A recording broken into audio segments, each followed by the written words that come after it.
Hey guys, how's it going? I hope you had an amazing Christmas, managed to spend some time with your family and relax a little bit. Today I'm at home myself, so I'm not in Barcelona, I'm in Lithuania. I'm going to spend a bit of time here. But today I want to talk about moving to Barcelona and finding a place there. I did that 2 years ago in this exact place, so that's why I thought I'll make a video about it. So I want to talk about my approach, give you some tips and maybe some direction on how you can do it yourself.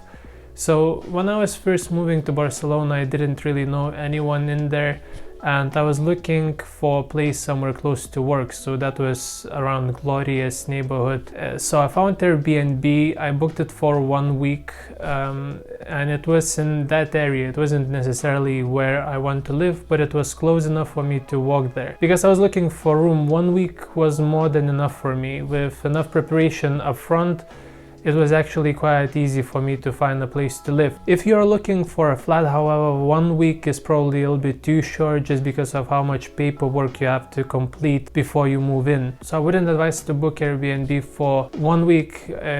2 or 3 weeks should be enough. And moving into the area where you're looking for a flat is going to be very beneficial because you're going to see the surroundings, you'll see if you actually like the area.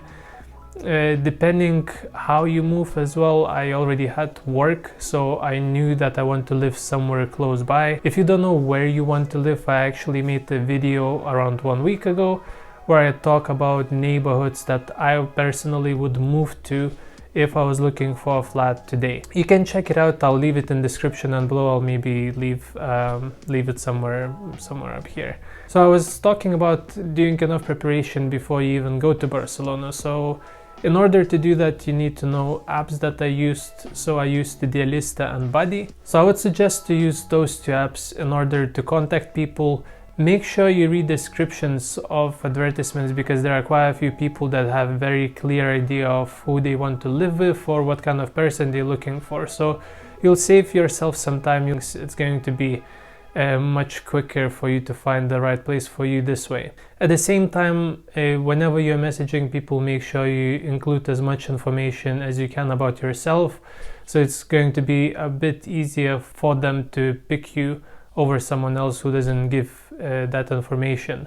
I was on both sides. I was looking for a flat and the room, and at the same time I was looking for a person to move instead of me into my previous flat. So I was on both sides of the fence. So when you'll move to Barcelona, if you follow these steps, you probably will have already some places that you'll want to go and see.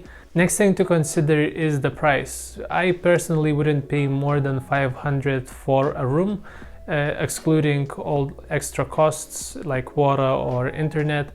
But that's my personal preference. There are a lot of other places that are more expensive than that. And for a flat, I think that the budget that you can start with looking for a decent 1-bedroom flat is around 800. That's how much I pay right now for 1-bedroom flat, and it's around 54 meters squared. Also, it's in quite a nice area, so you probably can find it cheaper somewhere else. Other thing, in Barcelona, flats go very quick. You will have advantage if you are just moving in just because of how time sensitive it is for you. If you find a really good fit for you, don't hesitate to give your offer almost immediately. Chances are that someone else already did, or they are going to on that day. Landlords just prefer to rent them out as soon as possible. In order to get a room or get a flat, most of the time you'll need to provide pretty much same kind of documentation. So you will need an ID, you will need your work contract so they can see that you have steady stream of income. If you don't have that, sometimes they're asking about savings or someone who will be supporting you during this time when you'll be renting, even though they do prefer someone with a job. Other thing you will need is a proof of income. It's very similar to job contract, but it's just some slips of you getting paid over time. And lastly, it's going to be a deposit. So in my first place it was 1 month. In my current place I had to pay 1 month agency fee plus 1 month deposit. So it really will depend if you're going for a room or a flat. If you're going for a flat, just be ready that you'll have to pay way more, and it's very rare to find a flat in Barcelona where you wouldn't have to pay agency fee. So it really hurts. I remember when I just started looking for it, I tried to find a way to avoid it, but it's very hard to avoid it unless you know some people, or if it's a private landlord that is putting the ad on the website, which is not very common, even though I do have some friends who didn't have to pay an agency fee, so that's good for them. So at this point, you probably would just have to sign a contract, make sure they're giving you a contract, even if it's a shared flat. Normally, everybody who lives in the flat should have their name on it. If you don't, you might have some issues down the line sorting out some documents like NIE or empadronamiento. And also, if you're working, most of the companies in Spain, they're giving you 1 extra day for you to move.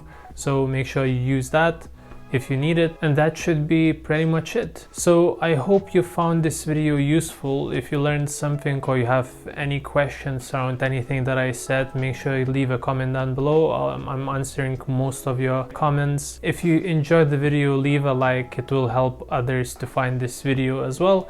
And if you enjoy Barcelona and travel content, consider subscribing to this channel. I'm posting every week. So thanks for watching, and I'm going to see you next year. Bye bye.